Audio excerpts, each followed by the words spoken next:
Good morning and welcome into First Take. I'm Kerry Chow, in for Kerry Champion, and in for Skip Bayless and Stephen A. Smith. Casual George Sedano, no tie. Looking very slick, of course. Thank you. Freddie Coleman from the Freddie Coleman Show. How we doing? Everything's good. Good to be here with you guys on a Friday. Absolutely. And Danny Cannell from Everything on ESPN. Hey, do everything. I try, man. ESPN, DK all day, every day. Jack of all trades. No, not true.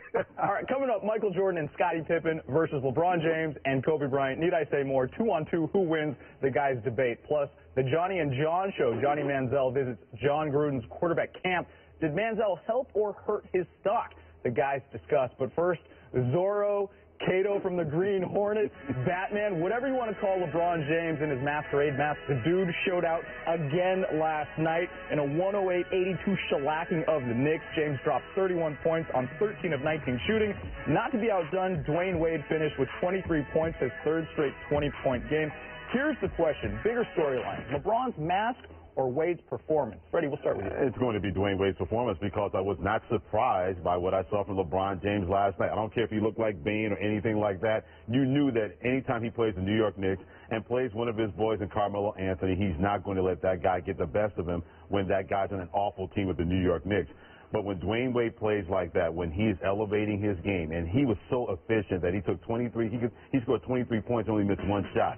When you have that kind of efficiency in a basketball game, a high-level basketball game, to show your worth to everybody else out there, he plays like that. There's not a team in the NBA, there's not a team anywhere that is going to beat Miami. To me, if he plays like that the rest of the season and he stays healthy, God help anybody else in the NBA when he's doing that.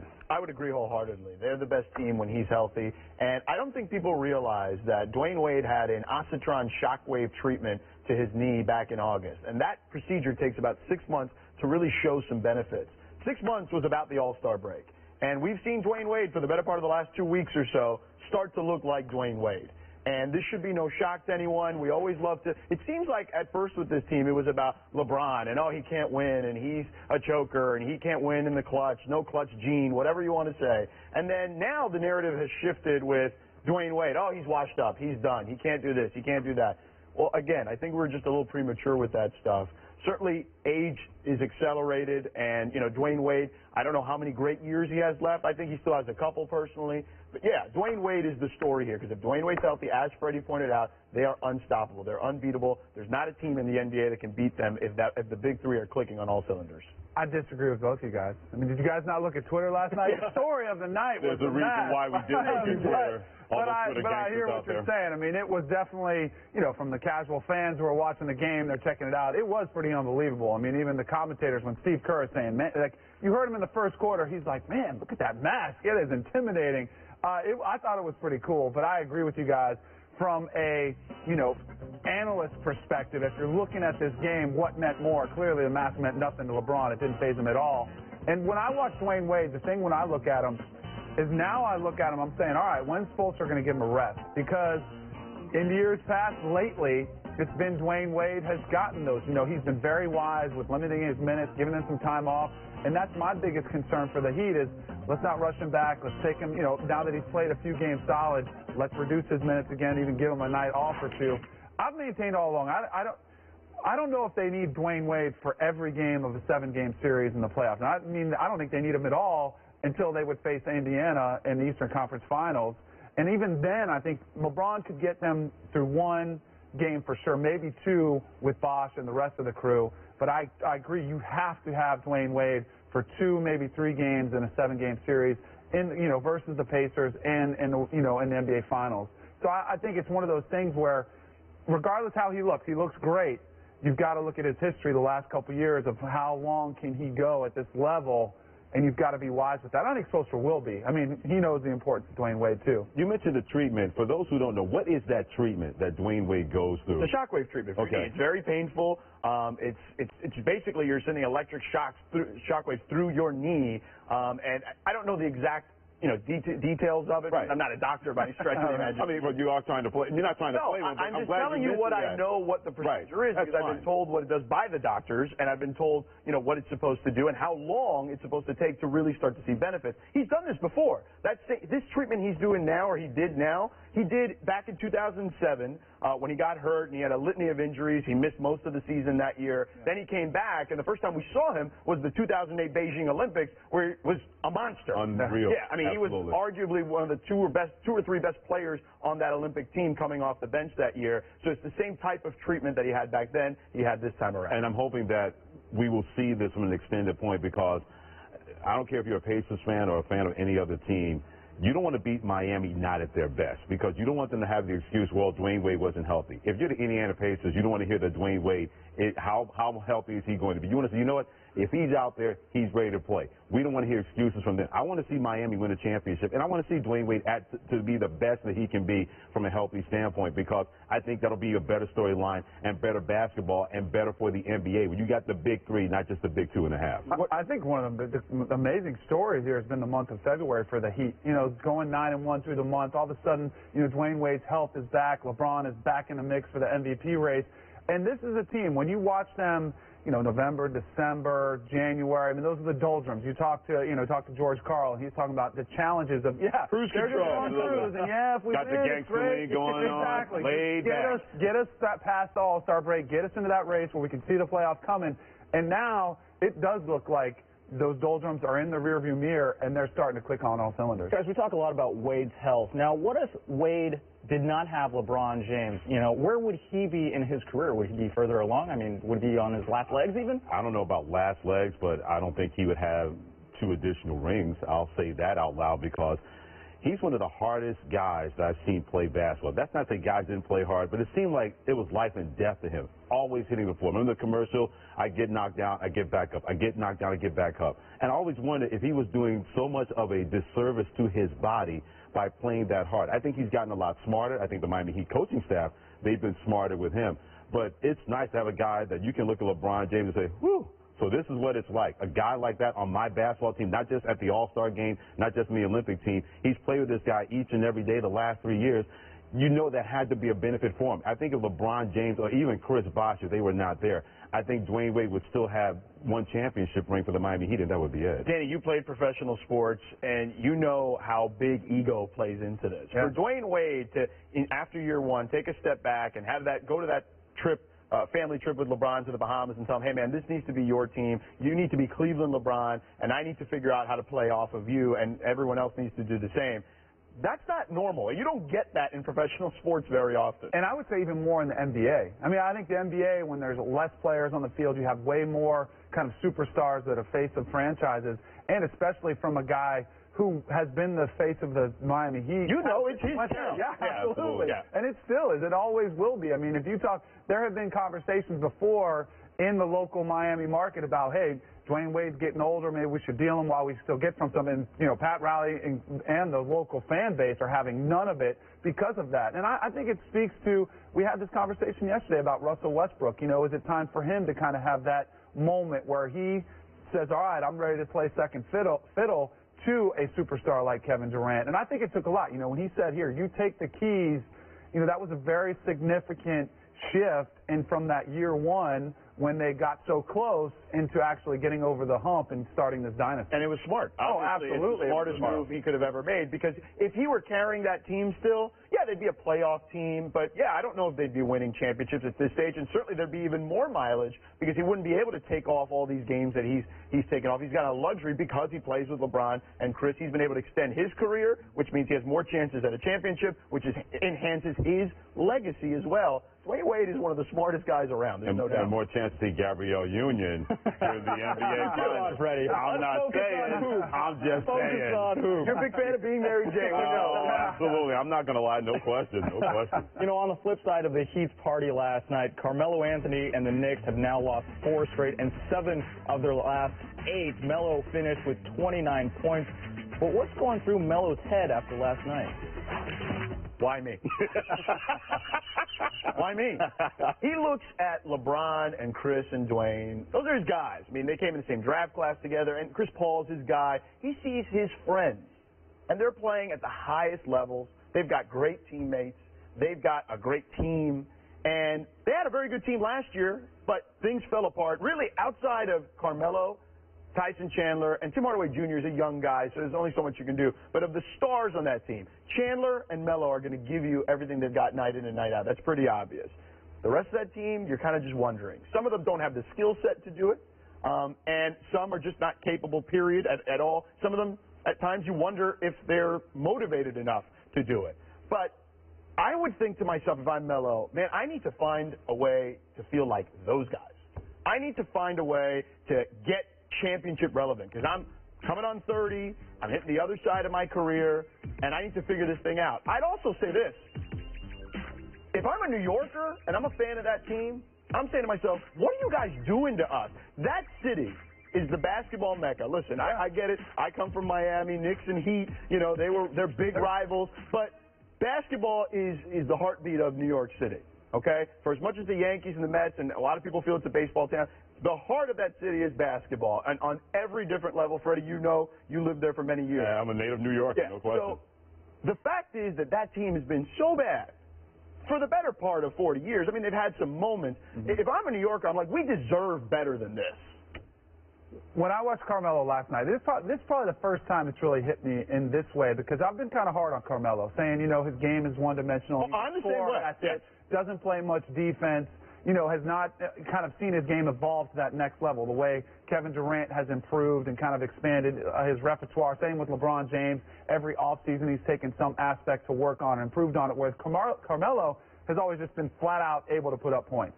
And so I've always been kind of hard on him. Well, has he evolved? But last night was one of those times where I'm sitting there, I'm like, I feel really bad for him right now. And he's got to be sitting there thinking, and I think it's been a growing, a more increasing sort of movement, and even in his mind, that, hey, maybe I'm better off. And he hinted at it before the All-Star, I want to go somewhere and win. I want to win. That's the most important thing. I just wonder if he would be willing to almost pull the Dwayne Wade. If he went somewhere else, would he be willing to play second fiddle if he had to? Now, that's a deep conversation where is he that, you know, just because he's a scorer, does that mean he has to play second fiddle, or can he be the lead guy in the franchise? I don't know if he is. Yeah, I would agree. I think that if there's an issue with Carmelo's game is that he's not LeBron. Right. And that's the unfortunate and he's not part. Durant. Right. Who is? Right. But here's the thing. Defensively, he's certainly capable. And I think there are moments we see it from him. And I think that's kind of the one issue most people have with him. And secondarily, they feel, I heard Steve Kerr say this on the Le Batard show on ESPN Radio yesterday. He said Carmelo's become the ultimate ball stopper. And I agree. Normally, I'm a guy that would agree with that. And last year, you can make the case that he was better at it because a guy like Jason Kidd was there. Maybe that's what he needs. He needs a veteran presence to kind of help him along there. Doesn't have to necessarily be a superstar. Remember, he went to the conference finals in the West with Denver when Chauncey Billups was still there and in his prime. Maybe he just needs another veteran presence with him at the point guard spot. Take the ball out of his hands. Let them make the decisions for him. And I think he can be in the mix. But ultimately, as the number one, a pure number one, where he's got to carry everyone, I just don't think it's worked out to this point, and I don't know if it will moving forward. The whole ball stopper thing has to stop this year, because who else is he going to trust in that basketball team? In previous years with Denver, even to a point last year, okay, that was a fair argument, that was a fair criticism. You can't say that this year, because I know he wants to trust Tim Hardaway Jr. He just got here. Tyson Chandler can only dunk the basketball, can't go there. J.R. Smith, enough said. You know, Raymond Felton has not been healthy, so who else is he going to trust on this team? If you're Carmelo Anthony, two things come to mind what's going through his mind. Number one, remember, he did push for this. He wanted out of Denver because he wanted to go to New York. He wanted to go to a bigger market. Denver had a better basketball team. That didn't matter to him. He wanted to go to the New York Knicks and try to win a championship in a place where he was born, a place where he loved. So that's number one. Number two, if I'm Carmelo Anthony, it's not so much looking at Miami and being envious or being jealous of what they have, because I guarantee you plenty of players in the NBA look at them and say, boy, I would love to be over there. I don't know if he's ever going to take less money to go over there, but if you're Carmelo Anthony, you can't look at the New York Knicks. You can't look at that organization and say, oh, yeah, the future is going to be bright in 1 or 2 years. You don't know what your game or what the NBA is going to be like in 1 or 2 years. That's the unknown. That if I'm Carmelo Anthony, you got to make the known more apparent in terms of where can I go to get what I've said I've wanted. What I told everybody, to your point, Danny, before the All-Star game and during All-Star weekend, I'm about winning rings. If you re-sign with the Knicks because they can give you more money, then it's not about the championship rings. It's about the do-re-mi. If you want to win a championship, then you should be scouting around and saying, my brand is big as it is, my brand's going to continue to be big. It's going to be even better if I'm a part of a championship team. When it comes to winning, at what point does Melo have to point the finger at himself? And to your point, he is around 30, needing that veteran leadership. Why does he need that? Why can't he be that guy? LeBron didn't need that. Well, but that's not, I mean, not everyone's wired the same way. You can't, just because he's not LeBron doesn't mean he's not a great player. Look, Carmelo Anthony is a Hall of Fame talent. I don't think there's any denying that. He's one of the best scorers in this league. He won a championship in college. He's been a gold medalist as an Olympian. He is one of the best or most talented players in the NBA. That doesn't necessarily mean that he's a leader, per se. And not everyone's cut out for that. You played professional sports. I'm sure there's a lot of guys you played with that were extremely talented, but that just wasn't what they did. They led more by example. They weren't the vocal guy. And teams need a guy that just can pull guys aside and say, hey, let's do it this way. Let's kind of regroup. But with a guy of Carmelo's stature, I think you would hope that he would grow into that role. But I think by now, if you're looking at it, and that's been my biggest knock at him, you look at him, I think it's a selfish player. And it's a selfish game. If you're a scorer like him, you've got to want the ball in your hands. But I would say, why hasn't he improved on the defensive side of the ball yet to this point? I mean, defense is an effort thing. So why hasn't it gone there? Why hasn't he done it? Why hasn't he improved on a facilitator, and moving the ball around? Granted, now who the heck's he going to facilitate? Right. You'd be a better two guard than some of the guys he has to deal with. Yeah. The team he has right now is strapped. So you kind of, this season, you scratch it. And then, I mean, to the Knicks defense, who knew Amari was going to have this serious issues with injuries? I mean, it's been a disaster. I think their biggest challenge is going to be convincing him to wait around for one more year until they can make some draft. That's a good point. We forget that Amari Stoudemire was supposed to be a big piece of this puzzle. And he was doing his thing before everything went haywire, not so much to Carmelo Anthony. Right, but there was a reason no one would insure his needs. Right. There was a reason that was the case, and the Knicks were the only team that was willing to pay him. Phoenix was not willing to pay him as much as the Knicks were. And it didn't help the New York Knicks and Carmelo Anthony that right before the season you fired Glenn Grunwald, your general manager, who was a big reason why they won 54 games last year, because he was able to construct the team around Carmelo Anthony. There's a reason why Steve Novak should be a part of this basketball team, because when he came off the bench, you couldn't really double off Carmelo that much because he would strafe you from behind the three-point line. I'm talking about small segments. But that guy was an energy guy off the bench, and that guy really contributed to a lot of good things for the New York Knicks in small doses for this basketball team off the bench. They don't have that guy that can excite the crowd and excite your teammates. That was a big reason, a huge reason. If the Knicks needed Steve Novak to be a championship contender, then they got bigger problems. Would you rather have Steve Novak now compare on this basketball team, the whole Carmelo Anthony, and then not have him? I think he would make a big difference. I think Tim Hardaway Jr. is infinitely better than Steve Novak is. Like, that's just the reality of it. Like, Steve Novak is a one-trick pony, okay? Doesn't do anything but shoot, and when the Heat played him in that playoff series, they were able to single him, and they shut him down in that series. He wasn't effective at all. So that's the thing. Like, you can't use Steve Novak as the example. If you want to sit here and tell me, if you want to sit here and tell me that they've had bad luck because Amari got hurt, and things haven't worked out for them. Tyson Chandler's been in and out of the lineup. Whatever you want to say, J.R. Smith hasn't panned out the way they wanted him to. Those are valid arguments, but don't give me Steve Novak. I can't handle the bad-mouthing on Novocaine, man. All right, so we're going to move on. They got to criticize Damon Jones all week long.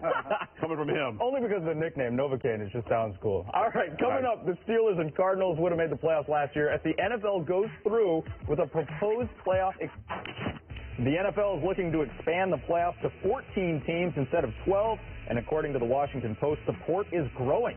Under the hypothetical expansion scenario, one playoff team from each conference would be added to the field, and only the number one seed would end up with a bye. Danny, we'll start with you. Expanding the playoffs, good idea? It's interesting because I think there are two different ways to look at this. I mean, if you're a fan or if you're an owner, I think is the one side. And I think then if you're a fan, you want to see more games. You have a better chance of your team making the playoffs, so I think you're all for it. If you're an owner, it's going to be a lot more dollars in your pocket. Absolutely. It's another payday, so absolutely you want to do it. But from a player's perspective, I think there's got to be a little bit of give and take. I think if you're a player, you'd say, all right, if you want out a playoff game, you've got to reduce the preseason force. I mean, that's been a big talk for the players for a long time. NFL owners don't want to give that up. It's not as big a gate as you will get for a playoff game, but they're still getting those two games. I'd love to see them say, all right, we're going to cut the preseason in half.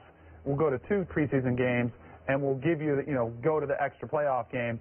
But at some point, there's a lot of talk about player safety, and they're talking about taking away, extra points because there are less plays and that only can get people hurt. Well, at what point are you really concerned about player safety? Because what they're proposing, if they go to 14 teams, is that first weekend having a Saturday, slate of games, Sunday slate of games, and a Monday slate of games. The Monday slate of games, that's playing a short work week. There's a lot of there's a lot of what you're saying, the NFL, on one hand, is, hey, we want to protect the players. We're all about protecting them. And then there's the business side of how much money we can make. It's not only the playoffs. It's the Thursday night games. You know, the more games on Thursday night. Guys have short work weeks. I get it. It's part of the business. I just think as the players need to speak up and say, hey, if you guys are going to do something, give us something in return. But do you think the NFL is being hypocritical because of this? To some point, but I think they always are. Straight cash, homie. Come on. Straight cash. And every player, sooner or later, they'll come to the realization that it is a cutthroat business. Absolutely. And it is very much the players versus the owners in a lot of senses. We hear that all the time, and they wanted 18 games. I still think they're probably going to push that through. I still think I like the fact that there are 12 teams that get into the playoffs. The playoffs should be special. That's not to say that 14 is not special, but I mean, I know Arizona Cardinals fans don't want to hear this.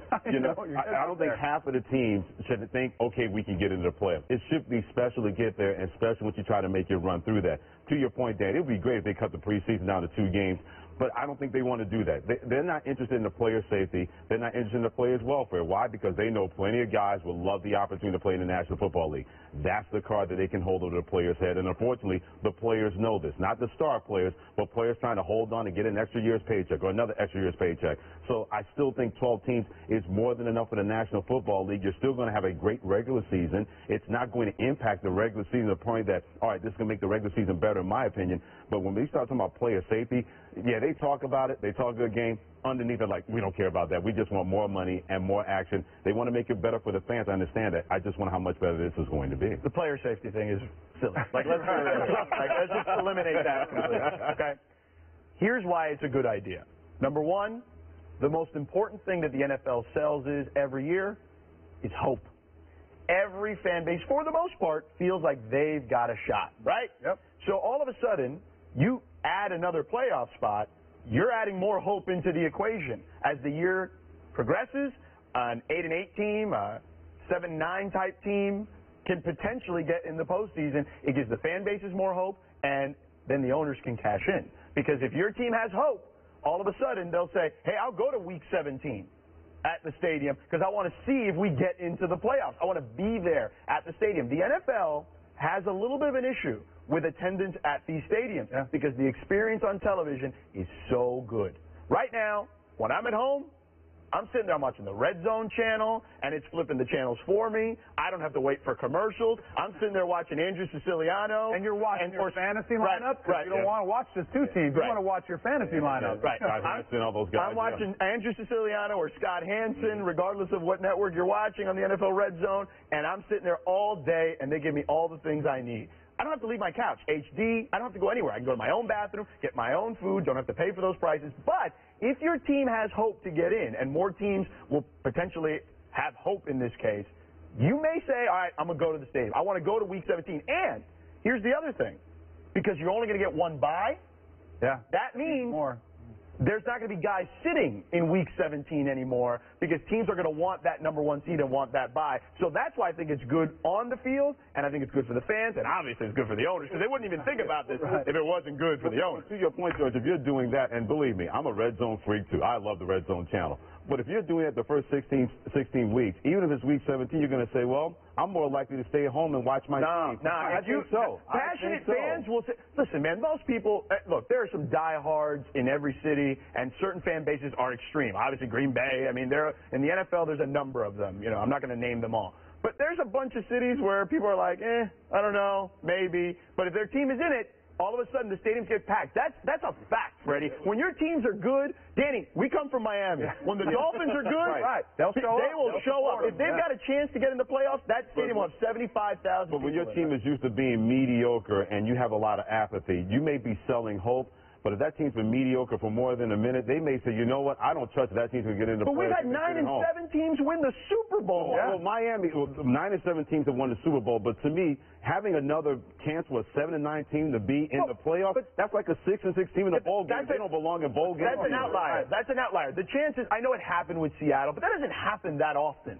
I think you're increasing the possibility that it can possibly happen. Okay, we can walk out here and we can get run over by a bus. That's just walking across. If you get run over by a bus in the hallway, then that's a completely different thing. There are buses out there transporting people. At that point, you're Wile E. Coyote with Roadrunner from the Looney Tunes cartoons. You think that's going to happen? That's one of those conversations that we love to talk about, but really the chances have been minimal if you go back and look at the way. If you went back and looked at the last 10 years, There's not going to be a ton of 7 and 9 teams getting in the playoffs if you add one more playoff team. I don't think you should increase that possibility that 7 and 9 could possibly get in. I think that's what this does. Everybody seems to be in agreement to maybe shorten the preseason. Yes. It's only 2 games, Danny. How does that affect? It doesn't affect the big superstars, but how does it affect the guys who are trying to make the roster? That's what I was talking to Herm this morning, Herm Edwards, about it this morning. I said, what do you think? And he was debating it, and you could see from a coach's perspective, he wants that extra time to evaluate guys.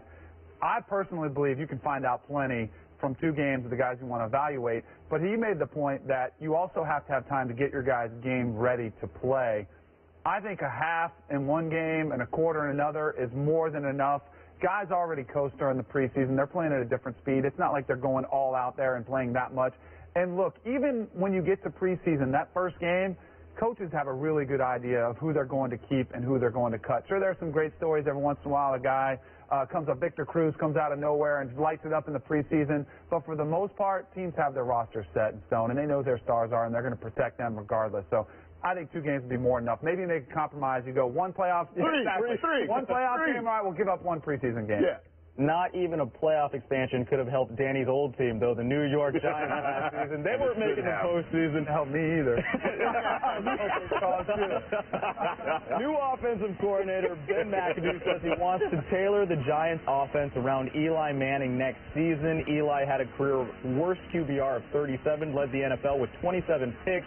Danny, is this the solution to fix Eli's problem?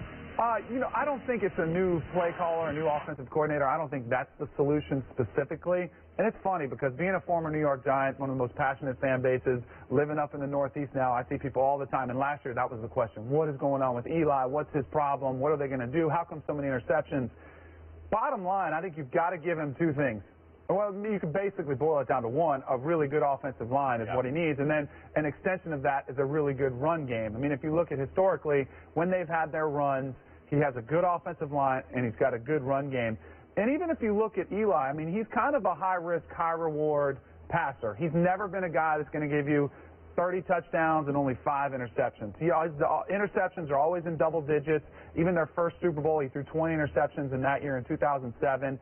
So it's just one of those things. He's a streaky he gets hot in the playoffs. There's nobody better.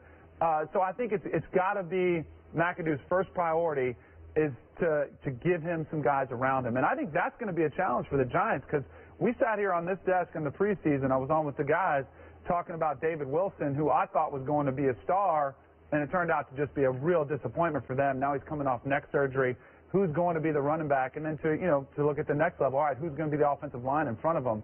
Because it doesn't matter what plays you're calling. I mean, you can say I'm going to design it around his strengths. You've got to allow him to excel, and that's giving him some protection in the run game. Yeah, I would agree wholeheartedly. This is about the offensive line. I spend a lot of time reading the New York Giants press clippings and reading a lot of the columns, listening to a lot of the sports talk radio up there, and everyone in consensus feels that it's an offensive line issue. If you have a good offensive line, you can make a lot of running backs look good, right? I mean, we can agree on that. So he needs protection. He needs to have weapons. Hakeem Nicks has also been kind of in and out of the lineup. He's had Victor Cruz, and he's had a couple of other weapons here and there. But I think that he needs a group of weapons as far as receivers are concerned. Maybe a tight end would help him as well, too. So that way he doesn't feel like he's forcing it to the receivers. They need a guy maybe in the middle that can help them work the seam routes and whatnot in the middle of the field. And the offensive line, it is absolutely the key. Eli is good enough. We've seen that he's good enough to win championships. Not a championship, but multiple championships. But you have to give him time to pass the ball. You got to protect him. He's not mobile, much like his brother.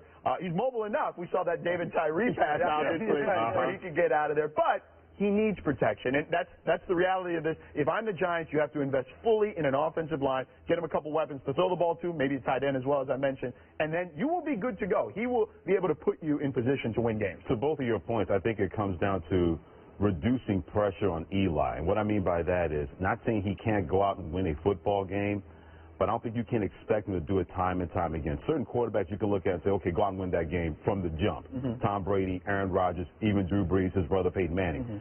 You can't really ask that of Eli because that's not saying that's not how he's built, but I think when we've seen that, okay, Eli, we need you to go out there and be the best player in the football field, not saying he shrinks away from that, but that's just not him. And I think that's where it comes down to whatever McAdoo is going to do with this offense. you have to make sure that, okay, Eli, we want you to win this game. We're not wanting you to be a game manager because that's not who you are. But we can't expect, okay, you're going to, from the first play of the game, you're going to be the best player in the field, or you're going to outdo the quarterback on the other side. I don't think that's how he can be successful. To your point about the offensive line, yeah, that offensive line has been in flux since they won the championship. The running game has been in flux because apparently anytime they put a running back behind that offensive line, that person can't stay healthy, and that puts more pressure on Eli Manning to have to be the best player in the field. That's not who he is. Now, if all those components are together, and he doesn't have to be the only leader in that football team, we saw him win the first championship. Michael Strahan said, we got this. Go play football. We got the leadership. Yeah. The second time he won it, he grew into the role, but he had enough guys like Ahmad Bradshaw that could really take that pressure off him. I think that's what it comes down to with McAdoo. It's not about tweaking the plays here or doing this. Let's make sure that when we have to win a game in the fourth quarter, Eli's ready. Let's not try to have him win it from the jump with the New York Giants. I think McAdoo's biggest challenge is going to be figuring out those strengths of Eli Manning. You're talking about a guy who's coaching Aaron Rodgers, a completely different style of quarterback, guy who's mobile, who can run around, make plays on the move. Now he's going to a pocket passer who's been stretching the field vertically. He's talking about the West Coast offense, a lot more, controlled, shorter passing game. And it's always, every play caller looks better when you have a guy who can make a play when things break down. And you won't have that luxury now. I mean, if there's pressure on him, he's not going to get outside and make plays with his legs, either throwing or passing. It's just not who he is. So that's a big one. It always amazes to me, though, we're talking about a guy who threw 27 interceptions last year, worst in the league. As a team, they had 44. That was 10 more turnovers than anybody. He's earned this because he's got 2 Super Bowls under his belt. But nobody is talking about it's Eli's fault. He does have some responsibility on his shoulders to eliminate some of those throws that he was. But the season fell apart early. They lost so many in a row. At a point, he's got that confidence. He's got a little bit of a gunslinger mentality. Hey, I'm gonna try to take chances. Sometimes it works, sometimes it doesn't. How do you think he'll fit in a West Coast offense? Again, I think a lot of it comes down to decision-making with the football. I think if you get him with some protection, with some help, give him that run game, I think he can excel. Well, you can get the ball out quicker, right? Yeah, that's going to help him. Absolutely. Yeah. Talk about that run game. Is David Wilson the answer? Wow, I love him. I mean, I'd covered him back in college, seeing, what he brought at Virginia Tech, the athleticism, the excitement. But now you've got to look at him and say, all right, we're coming off a serious neck injury. He had the propensity to put the ball on the ground. I wouldn't be sold on him to say, all right, he's my guy. You've got to bring somebody else in there to challenge him or have some depth at the position. Eli's QBR last season, worse than notable quarterbacks. Our researcher Tyler getting a dig in there because we're talking about Kellen Clemens, Christian Ponder, and Matt McGloin all had better QBR. Really? Yeah, it was ugly. I mean, it was no doubt it was ugly, but it can get better. I didn't think it was Coming up, there are 19 NBA championships between. All right, a question that seemed to start on Instagram last night has carried over to Twitter. And it was whether or not LeBron James and Kobe Bryant could beat Michael Jordan and Scottie Pippen in a game of 2-on-2. We're bringing it to television now. Freddie, we'll start with you. Who wins, MJ and Pip or LeBron and Kobe? Well, so I have to be the guinea pig when it comes to this. Man, I'm going to take Michael Jordan and Scottie Pippen, mainly because I know all 4 of these guys, top 50 players, top 20 players, depending on who you talk to. And I know LeBron and Kobe together would be a fantastic team, but Michael Jordan's the greatest assassin this league has ever seen. And when you play a guy like that, you're only going to raise your level. And Scottie Pippen, he was no slouch in the ring either. He made a lot of big shots playing next to Michael Jordan. Michael took all the bigger shots, but he wasn't a scrub when it came to that as well. Because of their length defensively, how they can control things and make it very tough on you, even though they're giving away pounds to LeBron James. It's close. I would take Jordan and Pippen in a 2-on-2 game over LeBron and Kobe. George. See, I know what's happening here. The producers on this show are trolling us. Oh, that's what's happening right now. We're getting They're trolling us because regardless of your answer, your Twitter timeline is going to blow up. Absolutely. It doesn't matter what you say. Well Okay? Well and thanks, I think it's Time Warner Cable, who had the Sportsnet in L.A., who had this first going on. But you're splitting hairs here, right? You are. It's a tough debate because I would say there's more amassed talent with Kobe and LeBron. And than you have with Michael and Scottie, but they were teammates. So that's not fair either. So I'm going to punt on this one. Oh, There's no punt. All right. Then I'm going to go, then you know what? To me, I've always said this, talent always wins.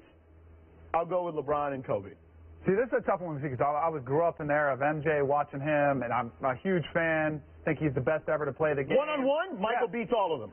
One-on-one, Michael beats all of them. I agree with you on that. Yeah, I agree with you on that. I'll take that. Scottie Pippen plays golf at my club in Florida. Hopefully he doesn't. Not anymore. But no more golf with you. No more beers in the clubhouse.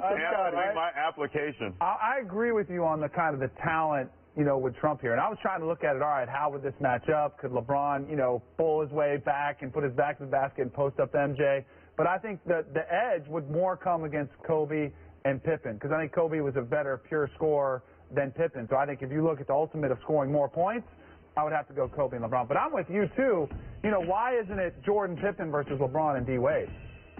Why don't we keep it within the teammates there, within the tandem? Right. Blame Time Warner Cable for this. Yeah, exactly. Right? They messed the whole thing up, If it is LeBron and D. Wade versus MJ and Pippen, then we'll throw you out there on that one. I think that I would flip it back so that Scotty would tee it up with me sometime. You'd probably go with... But I would switch it over. Yeah, I'd probably go with MJ and Scotty there, just because there's a huge size advantage on Wade and Scotty there, I think. I just want to win a fight would break out between MJ and Kobe. Two guys like that.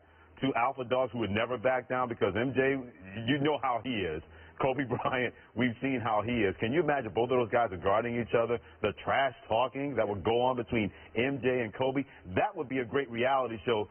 Those two playing against each other unmiked. I would love to see not only just this 2-on-2, but have like a 2-on-2 tournament, because we've only really got two eras right here. Right. I'd like to go back even further and get Wilt Chamberlain involved, maybe with the Jerry West. Shaq and Kobe. Yeah, Shaq and Kobe. But you can't have Kobe play himself, right? We're going down that road now. Yeah, right. You wanted to pair him with teammates. Magic Johnson, Kareem Abdul-Jabbar, for example. Everyone agrees that Jordan is the GOAT, the greatest of all time, but let's just be devil's advocate here. And you brought it up. With LeBron's size in this 2-on-2 matchup, how big of a factor? Oh, I think it would be a factor. Like, I think LeBron and MJ are close in that regard, because LeBron's size, he's 260 pounds. Yeah. And Michael was 215 at his playing. And he's got some height on him, too. Right. So, I think that's where I think defensively, granted, he's not going to shut him down, but he would be able to slow him down some. Right. But I still think Michael, one-on-one game is the best. But if we're picking again between these two, I'm going with the talent. Give me Kobe and LeBron, and I almost knocked over my water. Yeah, the competitive factor would be amazing, because we know how much of a high-volume competitor Michael Jordan was in practice, where we've all heard the stories and even read the book about he would just be really, really cruel to his teammates in practice, because he was not going to accept anybody shorting him or taking shortcuts and trying to keep him from winning a championship or getting more money, whatever that was. I just think from a competitive standpoint, because talk about game face of the 25th power, with all four of these guys being out there in their primes playing against each other, that would be fascinating to see to me. By the way, this is what the All-Star game should do, a 2-on-2. Yeah, or 3-on-3. I think 3-on-3 would be fantastic. For the longest I've advocated, they could have like even like a one-on-one tournament, have like an Oscar Robertson bracket, Michael Jordan bracket, whatever that is. Games go to 5, then you have the semifinals go to 5, and then the championship go to 7. You can't tell me that would not be better than anything else that we skills could have. competition they've been doing for the number of years. Like, come on, you're throwing the ball through the tires, you're laying it up. Like, enough of that. That was fun for like 1 year, and that was I do think, though, because you kind of mentioned earlier that Michael and Kobe would have that, the competitive, the guys going at it, and who would be more likely to fight. I think LeBron gets severely not looked down upon, but I think people underestimate his competitive desire and his work ethic, his desire to truly be the best player that ever played the game. And I think that would come out. I mean, when he gets in that zone where he's angry and there is no stopping him. I don't underestimate that. The perception and the reality with Kobe and Michael is that these guys are cold-blooded killers. That's not to say that LeBron is not. I just think those two guys, what's the term, alpha dogs? Those two guys are the highest alpha dogs. They don't want anybody else sharing their space, and that's been a part of their blessing. Well, but that's the thing. That's the thing, is that if you're playing a 2-on-2 game, you want a guy like LeBron on your team, and Scotty too, because Scotty was a guy who was willing to kind of share the wealth as well. But LeBron is the ultimate team player, and arguably going to be one of the best. Or, as he said, he's going to put himself in the Mount Rushmore at some point. So if this is all one-on-one in today's game, is LeBron the winner? Kobe? Who takes it? Who's the best one-on-one? I still think one-on-one. I still think it's Michael, but it's What close. about Kobe, LeBron? No. I mean, today's game. You're not talking about the past. In their prime? That's tough, too, man. I don't know. That's one-on-one in their prime with today's players? I think you're splitting hairs with everybody. With just Kobe, LeBron. And then Durant in there. That's too hard. You know what, man? My head is hurting thinking about that right now. I'm getting gray hair on my head. I think they might give it to Durant as far as just current players now, because look how tall he can shoot from anywhere too. Exactly. He's a better shooter than any of those guys. Right. Curious to see how everyone's timeline is here on Twitter. I don't have enough followers, but you know, you guys. You're not helping. I know. Coming up, it's the clashes. Should I stay or should I go now? Wide receiver edition. Several big name receivers. It's time for the clash game. Not because you guys could never get along, but because it's time to decide which receivers should stay and who should go. According to the Philadelphia Inquirer, Jeremy Maclin and the Eagles are clashing over a contract. Maclin wants a one-year deal to prove he's fully recovered from a torn ACL, while Philly wants a multi-year deal. Should Maclin stay or should he go? I think he should go. If he wants a one-year deal to prove what his worth is and get a bigger contract, if he's willing to bet on himself, I'm good with that. I like that kind of bravado. A guy that says, hey, I know how good I am. I know what my value is. So I'll take a bad one-year contract to prove that I am a franchise type of receiver that can get the big payday. So I think he should go if they don't give him what he wants. I think you should stay, because if it's short-term or long-term, because what do you want? If you do a short-term deal, what do you want as far as to make yourself more attractive? You want to put up numbers. In that offense, they're going to put up some numbers in there. Plus, he's got Deshaun Jackson on the other side, which a lot of guys, I think, underestimate. Sometimes you think highly of yourself, and not a knock on Maclin, but he is coming off a torn ACL. He will have the benefit of having a playmaker on the other side. I think he's got a young quarterback who's really coming into his own in Nick Foles. Now is the first, on here all season long, pumping him up. I think the sky's the limit for what they can do. They're playing in a division that's wide open, a lot of question marks within the division. And he's got Chip Kelly, an exciting, cutting-edge coach. I think there are a lot of reasons for him to stay in Philly. 3-year deal?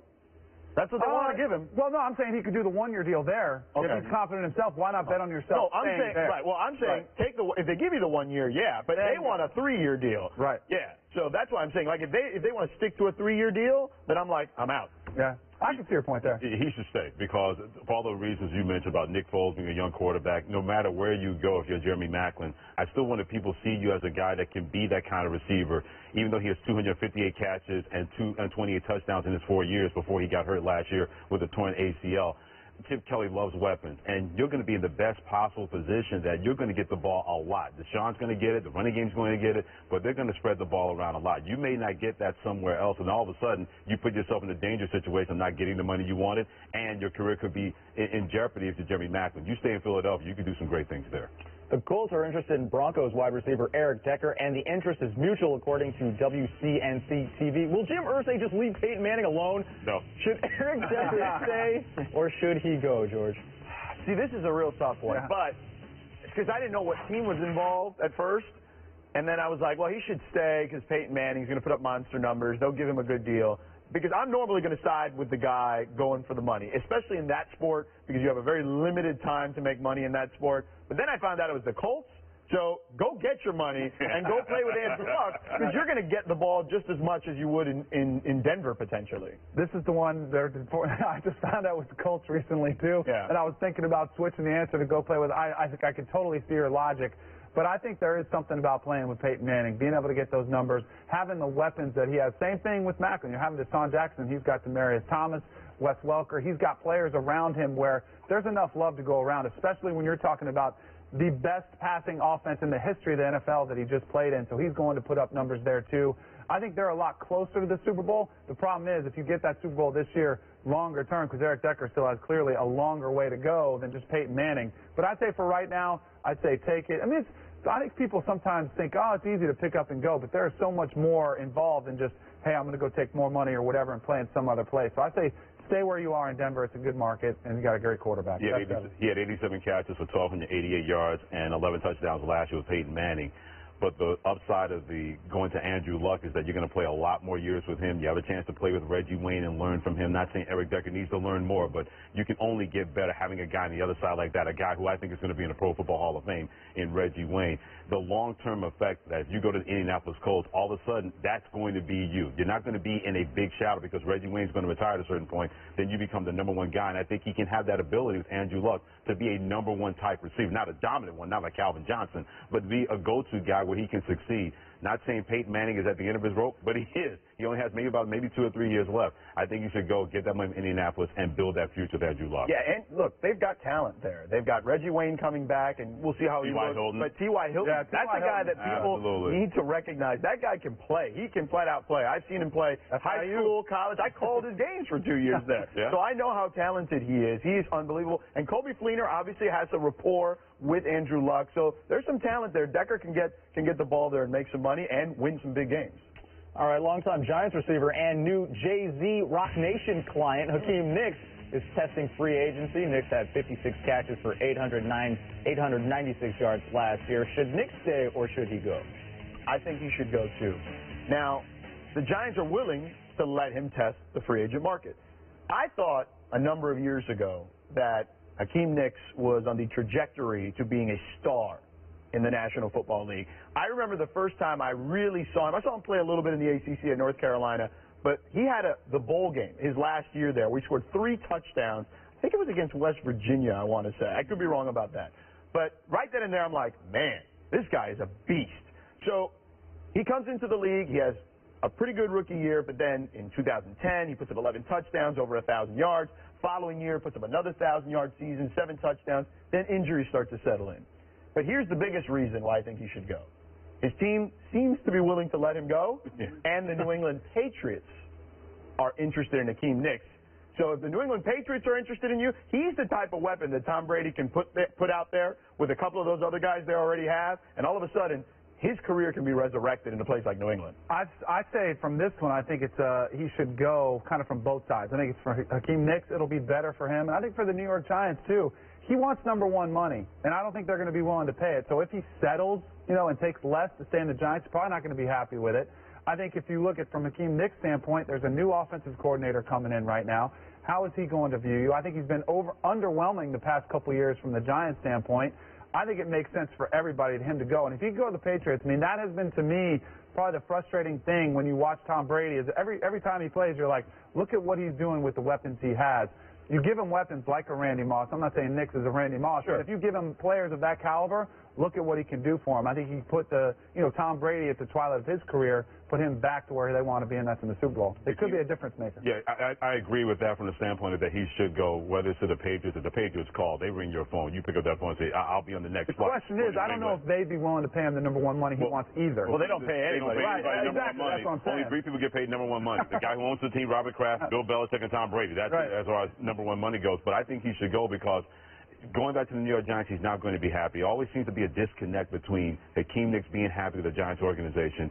He's never played a full season. I'll give him credit for trying to play through injuries, but when you get nicked up all the time, it seems like you can't be out there. Then at a certain point, the New York Giants are like, we've taken this as far as we can take it.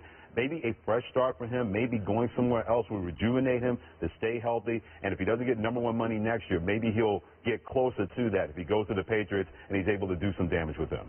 All right, Seahawks wide receiver Golden Tate. He'll be an unrestricted free agent, but according to the Seattle Times, he wants to stay with the defending champs. Should Tate stay or should he go? Well, this is simple. If he wants to stay with the defending champs, then you stay. There's really nothing else to add, in my opinion. Yeah, I think he already tipped his hand, too, when he said a couple weeks ago he would take a hometown discount, because he wanted to stay with the team. Look, all the talk was how the future is so bright with the Seattle Seahawks team. He's got a young quarterback in Russell Wilson. They've got this young defense. Now, granted, they have some issues. They're going to have to start paying some of these guys. But I think if Golden Tate is willing to take some of that and not, try to break the bank with the Seahawks, absolutely, he's involved in the community there. He's happy there. And sometimes happiness and a team and a winning team can mean a lot more than more money. I wonder with Golden Tate and any wide receiver, at a certain point, not getting as many targets as you want will start to weigh in your mind, and I wonder if that's going to be the case with him. It sounds nice that he said, you know what, I love it here. I enjoyed the Seattle Seahawks winning a championship, but wide receivers love to catch the football. So if it's not about the money, yeah, he stays. But if it's about a little bit money, he had 64 catches last year, targeted 98 times with 5 touchdowns. I get the sense that Golden Tate feels that if he got to an offense where he could showcase himself a little bit more, he would show people that he can be a Pro Bowl receiver. If I was advising Golden Tate, I would go. Here's the other thing. Sidney Rice is gone. Yeah. And Percy Harvin is in and out. Well, hopefully he'll be healthy, which would help him because you think defenses would more slant toward Harvin so they could open things up more for Golden Tate. Right. So I think that helps him because all of a sudden there's not as much clutter necessarily there moving forward this year where we thought Sidney Rice eventually was going to be part of the equation. I don't want him to go, but I just think he should. Excellent round of Should I Stay or Should I Go, fellas. Well done. You can start singing the class. I am going to start singing the class. Should I Stay? All right. Now seems to be clashing over how good John. Welcome back to First Take, presented by Chase. You got the name I want. At Johnny Football. I heard you say you don't like, hey, I don't need to be called Johnny Football, but who gave you that name? That was some of the folk tale coming out of high school, moving into A&M. I think it was probably a Texags message board type of nickname that came out, and it really stuck. And I do like it. At the same time, it's really, it's almost, I get people come up to me that don't even think they know my last name. They just know. People called me Mr. Football before. I like that name. I want that name, Johnny Football. We can share it. Yeah. But it was this play. It was this play that justified that name. You remember this play? Yes, sir. So, I mean, you dip up in there. You do a 360. You're running to your left. Forget about running to your left. And what kind of throw is that? I think the throw is just get it there however it came out. And when I try to go through my normal motion, that's to try and stop and keep from getting hit by this guy and pulling up and slow myself down. That's the way it came out. Yeah, but do you know what happens to guys like me that are watching games on Saturday? I pick up my cell phone, I call my friends, I say, did you just see Johnny Football, man? That's unbelievable. I'm looking for some individual determination. That's the third eye. Write it down. Individual determination. I call it effort. But that's the third eye. I want improvisation. No question I want that. I want some intangible qualities. But when I need it the most, I want some individual determination. And this play you make, Johnny Manziel coming from the left side of the screen to strip this ball, God, I love that. Now, another man's going to pick it up, and you're going to tackle him and throw him on his back. Now, that's a hell of an effort, man. What's that say about Manziel right there? I want to win, and I'll do anything for those guys. I feel like this play right here is who I am every day. In football, whether it's practice, whether it's a game, whatever. We needed that play, and didn't know the outcome, if it was going to be a fumble, if it was going to be, but not on my watch, not while I'm on the field, was I going to let somebody strip that ball on the one and take it back 99 yards to the other side. Barry Switzer, he had something to say about you the other day, I heard, didn't he? Did he? Yeah. I don't know what it was, but he's probably not real happy with you for kicking his ass. Probably not. And didn't you break a rushing record or something against Oklahoma in the Cotton Bowl? I think so. You got a lot of awards, and you got a lot of success, and with it comes a lot of what? Distraction. You're on ESPN every day. So I got to ask, you're on Jay Leno. Is that LeBron? Yes, sir. You know LeBron James. Sir. You know these Drake. You know these guys by name, right? How much of this is do I have to deal with? Is there a lot of maintenance, Johnny? Yes, sir. Off the field? I mean, if I draft you in the first round, what is this? What am I getting?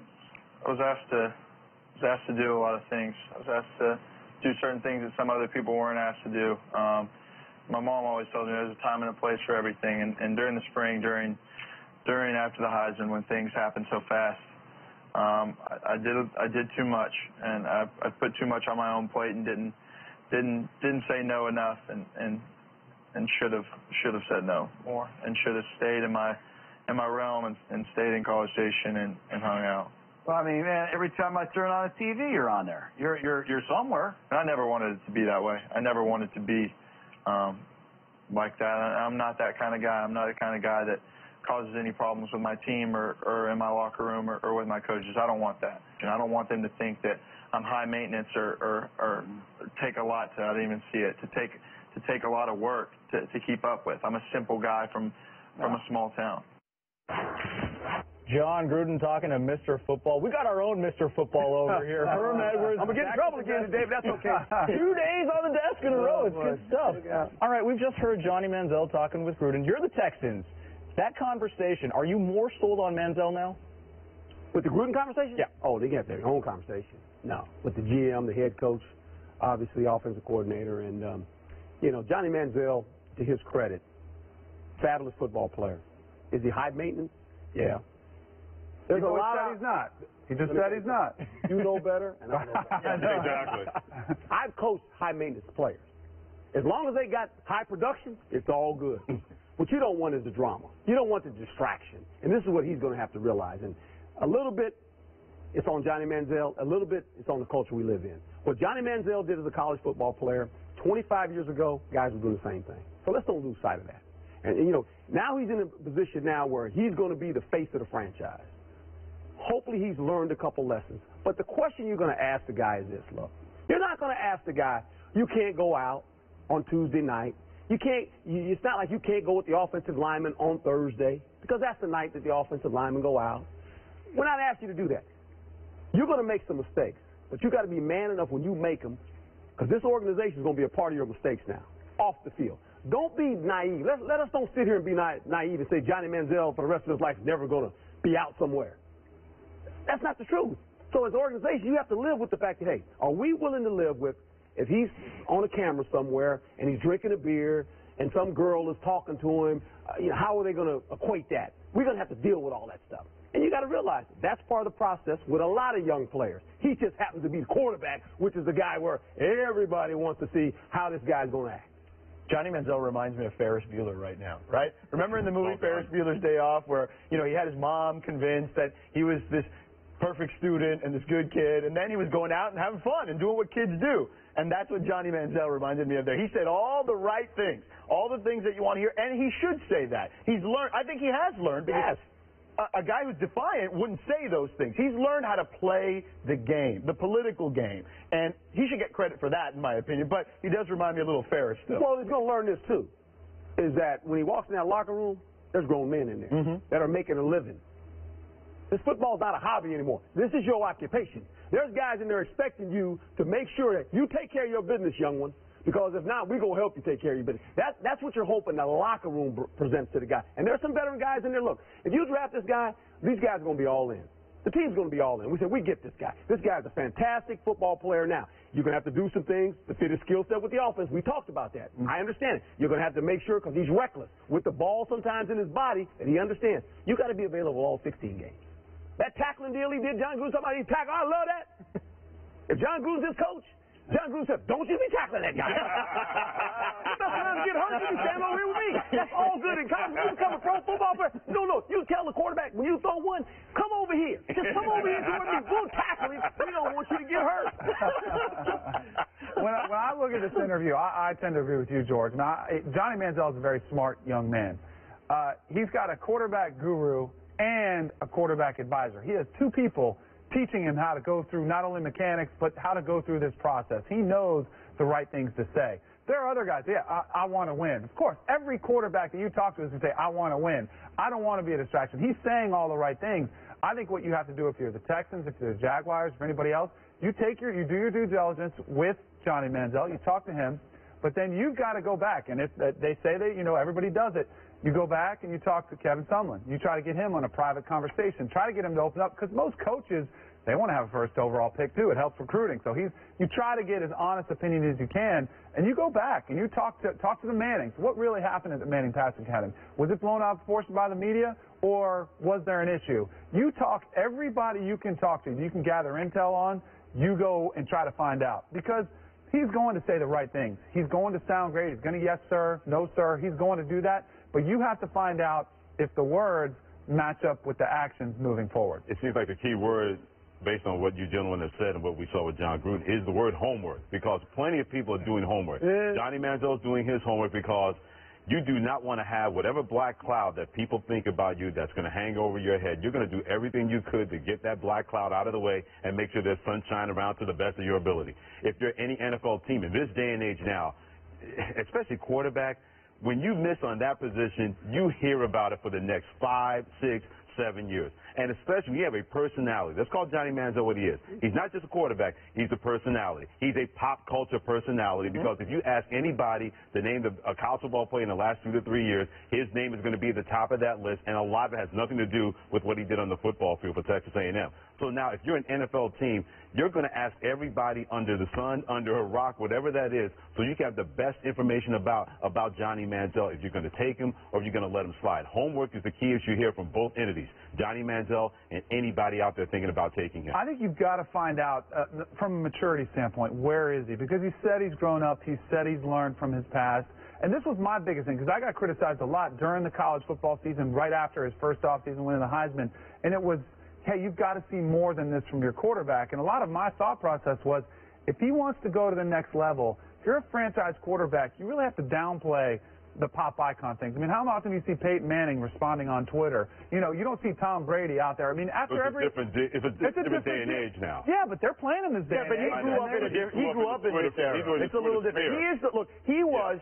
And I thought the reaction on this network to him and all the stuff that happened to him was silly. Because like Herm said, 25 years ago, guys were doing the same thing. It just wasn't, there wasn't TMZ around, there wasn't social media around, Twitter, Facebook, you name it, Instagram. So he's like a test tube baby for this. Not even Tebow had to deal with the stuff that he's dealing with from the social media perspective and the, just the voyeuristic lifestyle that we tend to live in this society. To use Freddie's words, as a personality, Coach, you bring in a guy like Johnny Manziel, a personality. Is he treated differently? How do you approach that, especially with Instagram, Twitter, all that stuff? No, you don't treat him any different. He's one of the guys. And you make sure, if anything, you stay on his case some.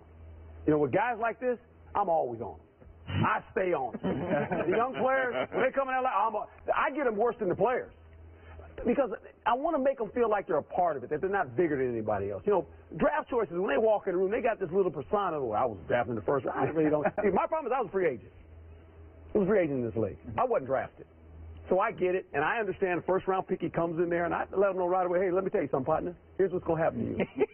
And, you know, and I'm okay with the players giving them, and I give them some, I give them some issues, too. I mean, I fool around with them just to make them a part of it, to break the ice. So Johnny Manziel, he's a good teammate. I mean, guys like being around this guy. He has a bubbling personality.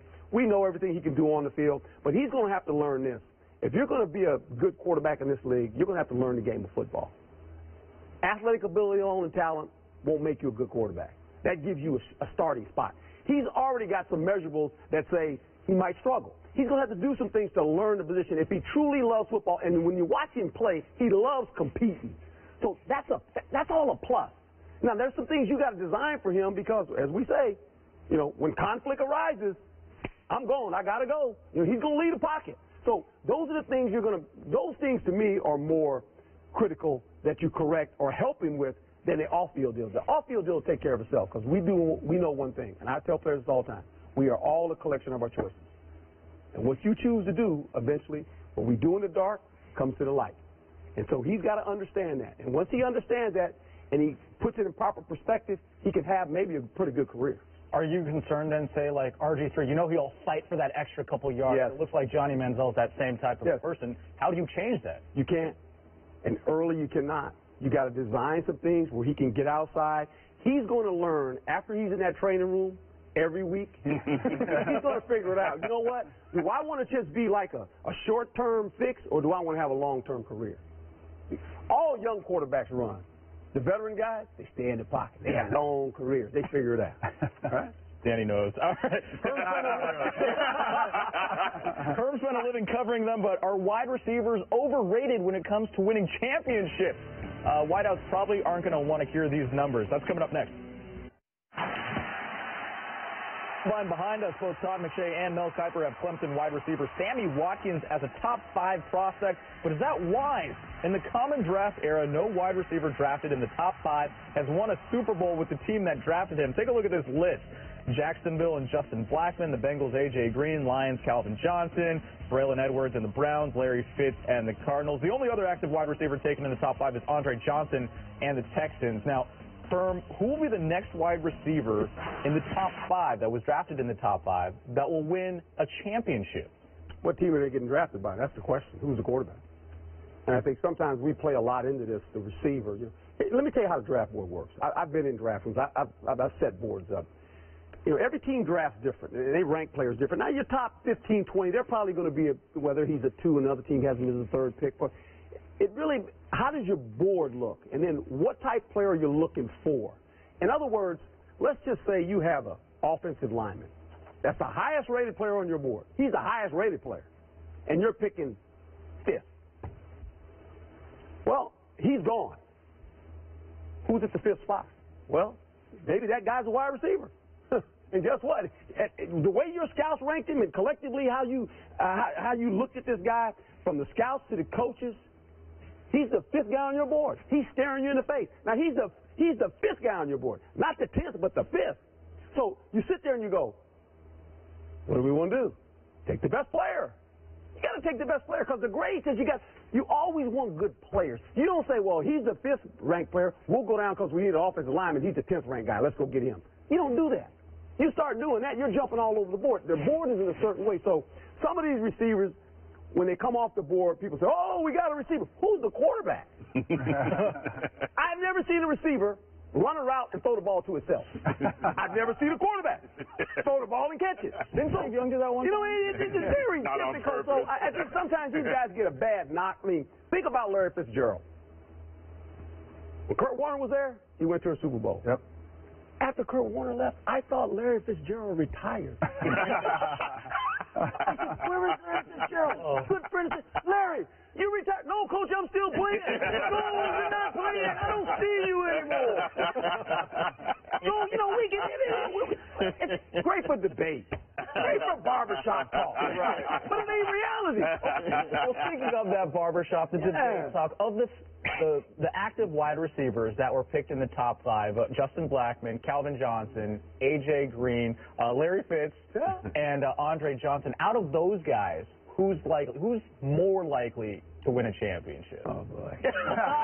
Back to the barbershop. Well, you can look at their quarterbacks. Who do they play with? Lions, Bengals, Cardinals. You would think Cincinnati. Because they're the playoff team. Close. Of the one. Arizona now, all of a sudden, missed the playoffs, but can Carson Palmer continue to play? Right. Okay? So you look at these, Justin Blackmon. Now, he got a couple issues, right? Okay, he can't help himself, but he's playing with Jacksonville. Right. He's trying to go play with a rookie quarterback. So he's going to make it. Larry, Arizona, okay, can Carson Palmer have another year? Tough division. NFC West, pretty tough division over there. A.J. Green, Cincinnati, we thought. Okay, how about our guy, Andre Johnson? I mean, did we think that the Texans were going to go 2-14? I didn't. This year we thought they might have been in the Super Bowl. Yeah. Now they're looking for maybe a quarterback. So I think it's tough, when you sit here and say, Dez Bryant, let's just say Dez Bryant's a pretty good player. We agree? Yes. Top 5 receiver? Yeah. Okay. Dez Bryant, 13 touchdowns, over 1,200 yards. Tony Romo throws 31 touchdown passes. Their defense gives up 33 touchdown passes. Now, is that Dez Bryant's fault? He had a pretty good season. They will say, hey, those are Super Bowl numbers. I mean, that's pretty good. I mean, but there's the problem. I mean, you can't put it on one guy.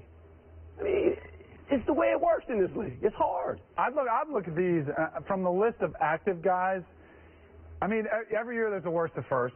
Yeah. You look at the Chiefs last year; they completely turned it around, made the playoffs.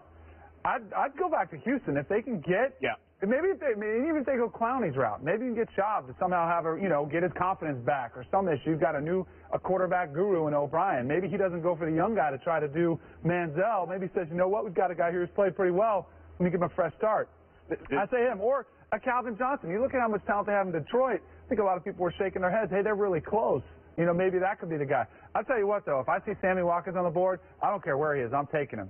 The guy is a stud, and he is going to play for a long time, put up some big numbers in the league. I just think we've seen so many receivers who are either undrafted or drafted low, have great careers in the NFL. And to your point, Herm, about where did they go? Right. What team did they wind up on? Because no one could have told me in a million years that Larry Fitzgerald would have disappeared off the face of the National Football League, but look at the guys he had thrown to him. So, yeah, Sammy Watkins, if he's on the board, a team is probably going to say, we got to take that guy. But if you don't have a quarterback that can get him the football, you don't know if you're ever going to have that guy consistently. Those kind of guys don't grow on trees. So you can draft. Keyshawn Johnson found out about this. Number one pick with the New York Jets. Yes. He had guys like Neil O'Donnell throwing to him, at times Ray Lucas, who wasn't bad but wasn't a great quarterback. It was until Bill Parcells got there, and then Vinny Testaverde had a year that nobody saw coming. Then Keyshawn Johnson's numbers went up. Wayne Corbett's numbers went up. If you don't have that kind of system in place, you're going to have a frustrated wide receiver, and then he's going to start looking around and going someplace else if it's not working out well for I just think Herm hit the nail on the head. There's just too many factors, too many variables here to put it on any one person. We still try to do that with quarterbacks, and I think that's crazy because they, you know, and people say, well, they touched the ball 65 times, but you know what? They're on the sidelines for 65 other plays a game. So I just think putting it on one guy, like Herm said, is just nuts. And remember, let's say Sammy Watkins. Let's take this scenario. Let's say he gets drafted by the Raiders. Okay, great. If you're going to have a track meet, Right. they got some guys over the Raiders that can run. They give them the baton. They love them. Who's going to throw it to them? They got an issue. Absolutely. So that being said, all this talk about where the guy is drafted then, so if you're starting on a clean slate, would you ever start and build around a wide receiver? No, you would hopefully you want to build around this guy. Or, you know, Not this one. That would be in the perfect world. Now, if you've already built the team, and let's just say, okay, let's say if you're the Colts, would you maybe want a wide receiver? Andrew Luck? Maybe so. I might take one. Okay, who's that guy? I mean, how are you going to help that guy even more? If you're Geno Smith, okay, Geno Smith's probably saying, you have to give me a tight end. Give me somebody that can play in the middle of the hashes so I can make some easy throws, so I can just get some layups. Okay, so how do you want to help the guy? But here again, it goes back to the draft, guys. The draft is a unique thing. You rate these players. From 1 to 32, you have your top 32 guys, and here's your board. It goes down this way. You might have 2 receivers back-to-back. You might have one at 6, highest-rated player. You might want to have 7. The DB coach wants a DB. You don't have one ranked until the 10th. He's a 10th. But now the board's going to blow up because people are starting to take players you like. Well, now that guy's sitting at you, and you're going, that's the best player we got ranked on the board. You can't go down to the 20th pick and go pick a position. You don't do that. That doesn't make any sense. There's too much work. There's too much preparation. Years of work had gone on to looking at these guys and ranking these guys. Is that, I have a question for you, because aren't there different philosophies? Some guys will, or do you think everybody takes the best player? Well, everybody. Some guys go by need. Yeah, some guys goes by need, but here again, you go by need, eventually it bites you, because here's the problem. If it doesn't work out, now you're stuck with that guy for at least 4 years. That's the problem. So, Get the best player. So there are no Copper McShay conversations going on in these drafts. Right? Get the best player. You rank them, you grade them, they're on the board for a reason. When you set that board, they're on there, you say, hey, that guy comes up, guys, we got to take him. Now, there might be 3 guys with the same grade.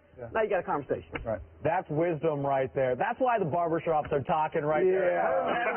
Thank you much for joining us at the desk. Appreciate it as always, Coach. All right. Are 40 point guards in the NBA actually better than Rajon Rondo? That's what one scout is saying. Coming up next, the guys determine the most underrated and overrated players in the league. There ain't 40 teams in the league. Then at 10:30, the Pelicans face the Suns. NBA Friday, presented by State Farm.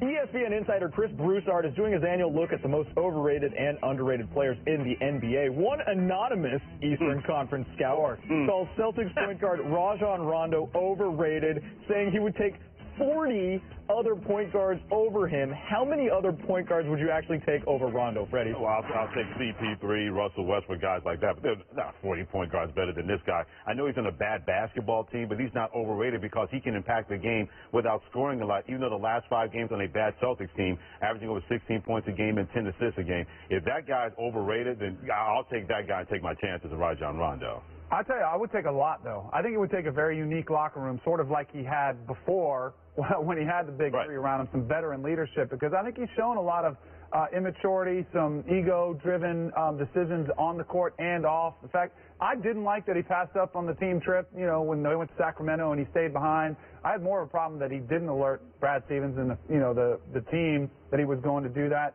So I would say I would pass on him for a lot of other guys unless you could put him in that perfect situation where there are some vets around him to kind of keep him in check. I think he's easily a top 10 type of point guard. Talent-wise. Yeah, I think he is. I don't think there's any question. Maybe even higher than that potentially. He's arguably the best defensive point guard in the NBA, so let's start there. the knock on him by some scouts and GMs is that maybe he tries to set up the perfect pass for his assist numbers or whatnot. Right. But 2 years ago, he had the best plus-minus of anyone on that team that wasn't named Kevin Garnett. So he is, when playing in the right situation, like you were pointing out, and he's got talent surrounding him, he's as important as any piece of the puzzle. Right. Grizzlies center Marc Gasol was called underrated. A Western Conference scout said Gasol is the anchor of the Grizzlies, where every play goes through him. Is Gasol the anchor of the Grizzlies? Oh, no question about it. He's underappreciated as well as underrated because you look at his numbers, 13 points a game, over 6 rebounds, over 3 assists, and shoots 81% from the free throw line.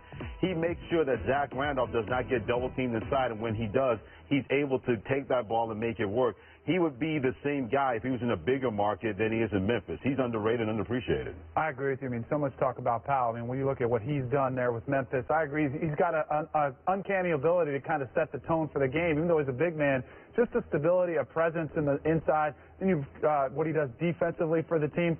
For whatever reason, when I watch him play, he reminds me of that guy that you play at the gym, and he kind of always hurts people, like, and not because he's in the way. Like, he's always got an elbow in the nose or whatever, and that could be a great thing, a guy to clog up the middle like that. Reigning Defensive Player of the Year, excellent passer out of the post, and you made a perfect point about Zach Randolph. Look at what they've done now. Look at Zach's numbers since Marc Gasol has been back. He's as important player as there is on that team. Him and Mike Conley, to me, are really what drive that ship. Great and then point. Zach is a guy who really takes charge after that. You put a lot of those players in a better market, and we're talking a lot more about them. Yeah, that's fair. That's very Overwhelmingly underrated on the table here. All right, one Western Conference scout said Kyrie Irving is overrated. He said he's got great talent, but he's not a winner.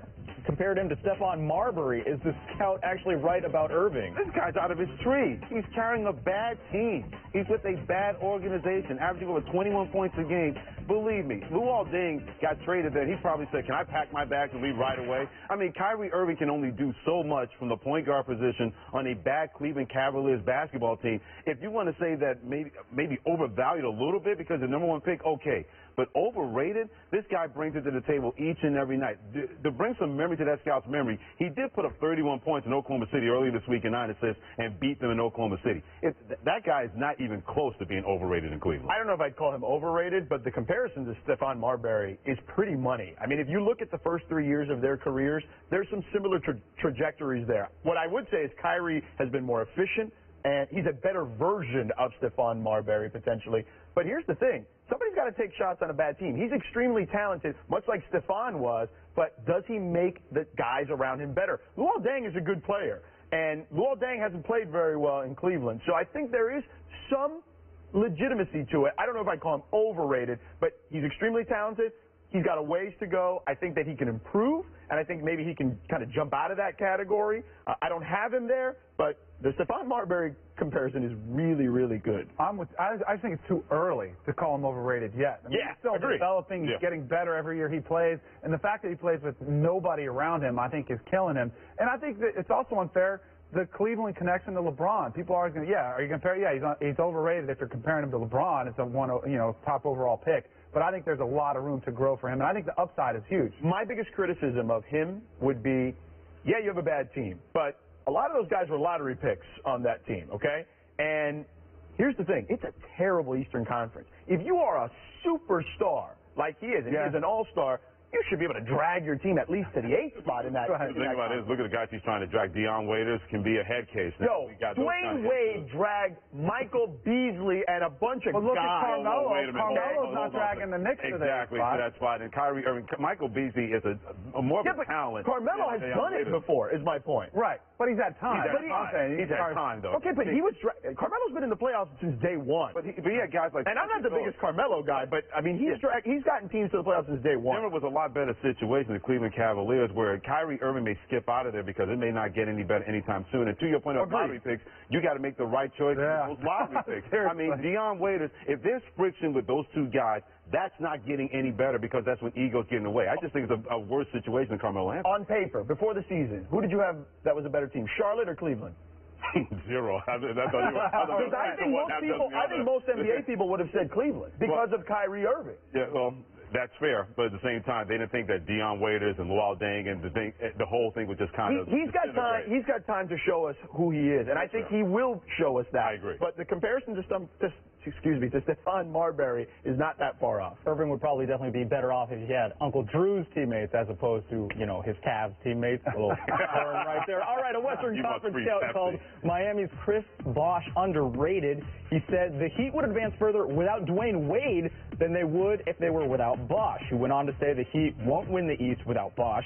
Do the Heat have a better shot with Bosh than with Wade? Yes, because he's never going to get enough credit because he's always going to be in the shadow of LeBron James and Dwayne Wade. Now, to his credit, he knew what he got himself into. So I don't want to hear Chris Bosh complaining about being in their shadow. He decided he wanted to join it with the Holy Trinity to win championships, no question about it.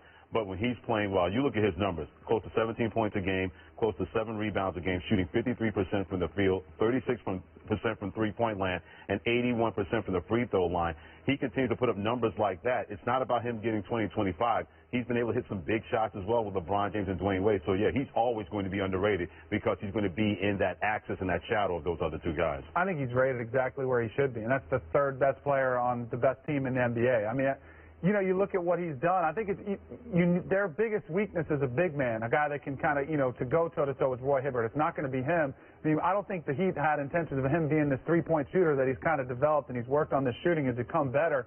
Yeah, he can put up big numbers. He had the 37 points when LeBron was out last week, but I think he's rated exactly where he should be. I mean, I don't think he's it's almost like he's definitely the third guy of the big three. I mean, what more do you want to say about him? I think it's crazy talk to say that they'd be better off without Wade than without Bosh. Yeah, I think that's crazy. Yeah. I think that part is crazy. I think that they're equally as important. I would say maybe Bosh has been more important this regular season, and he's helped them certainly more during the regular season because Wade is in and out of the lineup at times this year, and that might be the case moving forward. But in the postseason, we talked about it here to start the show. This team doesn't beat Indiana and doesn't win a championship if Dwayne Wade is not 100%. That's the reality of it. So that's where I would stand on that. But I would say slightly underrated because he has been able to develop his game and expand his game. So that's important, too. Bosh is a stud at the skills challenge during All-Star Weekend, which is, of course, your favorite. Back-to-back champs. All right, coming up another day and more bad news for Richie Incognito. Dolphins guard Richie Incognito told police he beat his own Ferrari with a bat. The car has several dents on the hood, and part of the bat is lodged in the car's grill. According to Nicole Garcia of Fox 10 in Phoenix, Incognito said he was, quote, just venting. TMZ is now reporting Incognito has checked himself into a psychiatric care unit in Arizona. According to the report, some of the stress is a result of his parents' divorce. George, we'll start off with you. What's your reaction on this? Sad for Richie Incognito. I know that a lot of people want to dump on him because of what he did, and certainly, look, we can all agree that things were taken too far, but it's a sad situation, but also good in a certain way because he's willing to get himself some help. And maybe this is the best thing for Richie Incognito at this point. So as much as I'm kind of sad for him and I'm empathetic towards his cause, even though I didn't necessarily agree with the way he went about things with Jonathan Martin in that Dolphins locker room, I'm certainly empathetic towards his cause now, and hopefully he gets the help he needs. Yeah, I mean, I agree with you. I think it's sad. I also think, he's been labeled a bully. He's been labeled a racist. He's been labeled a lot of things. He's been called everything, and now it's a widespread story. I mean, it wasn't just something condensed to sports fans. I mean, this was a story that was on ABC News, NBC, World News Tonight. So everywhere he goes, people are looking at him this way. And I don't know him. I don't know if he's those things. Now, yeah, some of the things look really bad that he came out and said. And, he's made a lot of bad decisions. But I've also heard a lot of his teammates say what a great teammate he was. I've heard African-American players say he's not racist. And I've heard, African-Americans say he's a close friend of mine. So I think, there are two guys here whose lives have been changed forever. Not just Jonathan Martin's, but also Richie Incognito's. And it stinks. I mean, I hate seeing it for, as a former NFL player, there is a bond, a brotherhood, and you hate seeing, this go down like this. But I agree with you, George. I think hopefully he gets some help. Hopefully Jonathan Martin gets help, and hopefully it opens up a conversation that we can make that workplace environment a little bit better for everybody. I'm glad he took it out on his car instead of another human being. Yeah. I'll say that out loud because you don't know what somebody is going to do or what they're capable of doing in a situation where everything has completely fallen apart for Richie Incognito. Let's face it, this guy loved to play in the National Football League. He loved to play football. He identified himself with being a football player, as far back as college in Nebraska and also playing in the National Football League. How many times have we seen situations like this where all of a sudden it turns into a hostage situation where the police are getting involved in the authorities? So if his Ferrari took a beating, cars can be fixed. But when you do that to other people, that can't be fixed no matter what the end result is going to be. So I feel bad and I feel awful for Richie Incognito. I'm glad he's getting the help that he has to get, but I'm glad this did not escalate to something even more dangerous and could have been even more tragic involving him and somebody else. I know he's not a sympathetic figure, but you made the perfect point, which was, I mean, this was a worldwide, or maybe even a worldwide story, we don't know, but certainly a national story that at some point you're human. You're hearing all this stuff about you. Anywhere you go, you turn, you read on the internet, it's about you. Right. Yeah. And you still have Dolphins players that are coming out that are saying this was misreported by the Wells report. I mean, even though they did all their research, went through 1,000, emails and texts, the Dolphins players are still saying this is not the way it was portrayed. Now, those Dolphins players better be there for him, because this is when he really needs that support. It's one thing to support him and say, you know what, this undermined our locker room. Well, you know what, we'll find out what kind of true teammates and friends you are, because you can't leave him by himself to just say, okay, you're free to the world after you get help. You know what kind of true friend are you that you can't leave this guy by himself? Freddie, pardon me because I didn't know your stance on this, but I know you and I kind of agreed that there was a lot of gray area here in this story, and there was probably some culpability in some way, shape, or form on both ends. Martin for not being a guy that went and told someone and went to the coach and explained what was happening, though that's a tough spot too, because then you look like the rat. So there was a no-win situation for him, and certainly Incognito, because he thought he was doing what he should be doing, which was, quote-unquote, toughen the guy up. Right. I mean, he was basically told to toughen the guy up, and that's what he was trying to do. Did he take it too far? Yes. But I think that's what happens. All of a sudden, we put these guys in this bubble, and all they're hearing and reading is about themselves. And I'm not surprised that something like this has happened. And again, it's just a sad situation, and I'm empathetic towards his cause, and I hope he gets help. And like you said, I hope Jonathan Martin gets help too. Yeah, absolutely. Both guys. Let's lighten up the mood a little bit, do a little final take. How about we do that, huh? Yeah. According to ESPN and media reports, Caron Butler intends to sign with the Thunder once he clears waivers. Is this the right fit? Adrian Wojnarowski of Yahoo Sports reported this first, and look, it's a good fit in the sense that they need another perimeter player. We don't know what they're going to get out of Russell Westbrook. Caron's been hot. I thought he'd probably be a better fit with the Heat. I think Danny agreed with that. But listen, they had more money to offer than Miami did, and Caron took that route. Yeah, it's interesting because yesterday after we kind of looked at where we thought the guys should go, I kind of posed the question, do you think this is really a game changer for any of them? I don't know necessarily if it's a game changer. It can give you a little bit of extra help. Is this going to be the hump that gets Oklahoma City to the finals and past the Heat? I'm not sure about that, but yeah, I agree. I think he probably would have been a better fit for the Heat, but ultimately, is it that big of a deal? I don't think so. Yeah, if he could be an extra defender in the Western Conference with all those killers at the 2 and 3 position, then it could fare for Oklahoma City. Not a game changer, but he's not going to hurt Oklahoma City. Yeah. According to ESPN and media reports, Danny Granger will sign with the Clippers. Lob City, y'all. Is this the right fit? I wanted him to go to the Spurs because I thought that would be the best bet for him to go to a championship. But look, that Clippers team all of a sudden has got a bunch of shooters. If they get J.J. Redick back, obviously Jared Dudley and Danny Granger with Blake in there and DeAndre, they've got a legit chance to be in the conference finals and maybe the NBA finals. They got to play some D, but it's certainly a good move for him. I was with you yesterday saying I thought the Spurs would be a really good fit for him. I think the question came up, is he going to get his shots? Well, now he's supposedly the reason he's going to the Clippers is because he can get those shots. We'll see how it works out, though. Well, Redick is out right now, so he's going to get some shots right now. You get a chance to play with Chris Paul. You don't pass that up. Because that guy will find you with the basketball, and a chance for Danny Granger to resurrect his career and his reputation, because I wonder if a lot of people felt that he was maybe too much of a shot guy to contribute to a championship team. Clips for the chip. A brawl erupted when fans stormed the court after Utah Valley beat New Mexico State in overtime. In a social media video, players were seen throwing punches at fans. Should colleges eliminate court storming? I think this is an overreaction to an isolated incident. I don't think that. Look, kids are going to be kids, and they want to storm the court. They stormed the field in football, too. It's been happening forever. Again, isolated incident. I think they need to address it, though. I mean, I only had the field stormed one time. Florida State, we lost to Virginia. They stormed the field. And I remember there are students, they want to come up, they want to get in your face, they want to talk trash. There were a lot of our guys that were, may or may not have taken helmets and, slapped them upside the head. I think what you should do, I think a possible solution, because I'm a fan of it. I like the energy when you see North Carolina beat Duke.